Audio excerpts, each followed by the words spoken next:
Yo, what's up mga kadyat? Ngayong araw nga pala at alis kami ng buong pamilya. Kasama ko si mami and daddy at si Dwayne kasi pupunta po kami sa food club upang mag-celebrate ng birthday ni mami and daddy. At pinaka-birthday dito si daddy sa October 14 ngayong araw na ito, kaya mag-celebrate po kami ng buong pamilya ko.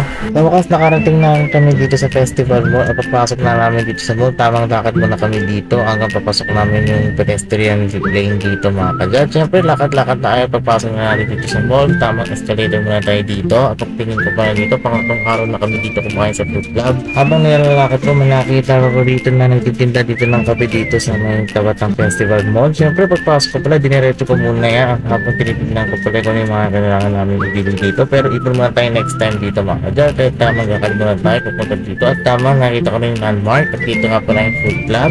Pagpasok ko dito sa kainan, siyempre marami mga tao at binidyo ko muna yung mga desserts dito sa dessert place. At yan dito pala yung pinsan ko sina Dwayne at Kate, kamukha sila ng Japanese food. At ako naman tamang kuha lang tayo eat all you can dito at marami kumakain dito mga kadyat. Siyempre hindi natin may mention mga kinukuha ko dito, tamang alaman muna tayo dito. At siyempre top na cake niya mami and daddy, kaya tamang picture muna mami and daddy. Happy birthday po sa'yo daddy. At siyempre mag-full tip na naman si Kuya Judge. Siyempre kain muna tayo bago tayo maghanap ng iba't mga kakainin dito. Katulad ito yung fish plate nila dito, napaka-solid nila. Tsaka yung maki fried or fried maki dito, napakaganda at solid ng pagkain nila dito.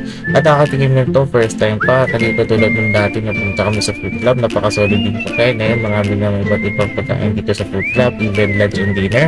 At syempre tamang kain muna tayo dito, hindi tayo nagmamadali kaya unti-unti muna kain dito sa food club at marami pang makakain dito. Eat all you can nga, diba? At pagkatapos ko pala kumain, ito pala titigmang ko pala yung beef stroganoff dito, yung pasta nila, napaka-solid din yan para kumain ka sa... At syempre bago ko pala tigman yung stroganoff, syempre yung tempura muna dito, napaka-crunchy yung tingnan, parang solid yung Japanese nila dito. Syempre kinakain ko na rin dito yung beef stroganoff pasta para nasa 5-star restaurant. Napaka-solid din yan mga kadyad. At syempre kakain muna tayo, fast forward muna tayo dito, tikman ko pala yung show nila dito, tamang fast forward ng kanin muna dito para makakain tayo agad. At food trip pa lang, buong pamilya kasama sa tita ganda, paparestet, marami pang iba. At syempre pritikman na natin yung cheese pizza nila dito, napaka-solid din yung cheese fries nila dito. Syempre yung cheese pizza nila napaka-solid din, kaya titikman ko isa-isa yung french fries, tamang-tama yung pizza nila, napaka-cheesy nila nilamlam at solid na solid yung pagkain dito, napakaganda at aesthetic yung pizza nila, para nasa itangkit ka lang. At dito naman tayo sa dessert, yung ice cream. Syempre chocolate and vanilla ice cream na nakuha ko. Syempre paborito ko to, all time favorite ko yung mga kadyat. Syempre tinikman ko yung ice cream and chocolate and favorite ko dati. At syempre dun tayo sa bread and pastry dito. At syempre kumuha na rin ako ng mga kailangan kunin dito at kinuha ko rin chocolate chip cookie and ice cream chocolate na vanilla pa rin na may halong chocolate lava dito mga kadyat. Syempre tamang video muna tayo sa buffet station dito. Syempre yung Japanese station nila dito, tinikman ko na yung mga iba't iba. Dito naman tayo sa salad bar, all time favorite ni mami yung mga salad bar na yan. Syempre yung mga iba't ibang dishes dito, yung mga Chinese, Filipino and other countries dishes dito, tulad ng mga Chinese dim sum dito mga kadyat. Syempre tinikman ko na yan nung nakaraan pa yan. Syempre marami iba't ibang Filipino dishes and other hot pot dishes dito, marami at marami pang iba.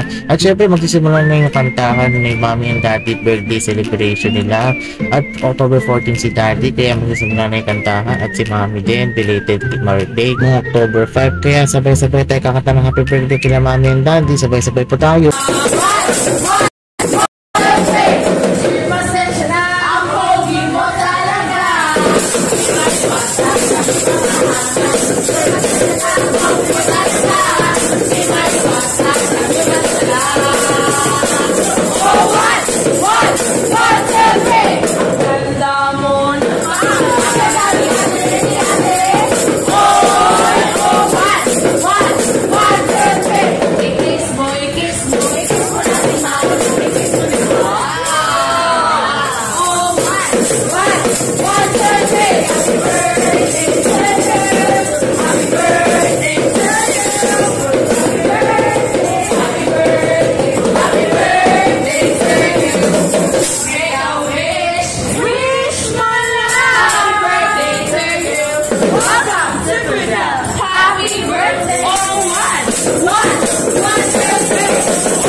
Yung pagkatapos pala ng kantahan ng birthday ni mami and daddy, syempre tamang bonding moments kami ng buong pamilya ko para masimulan natin yung quality bond. Syempre kakatapos ko pala ng kumain, hanggang dito na mga kadyat, paalam muna.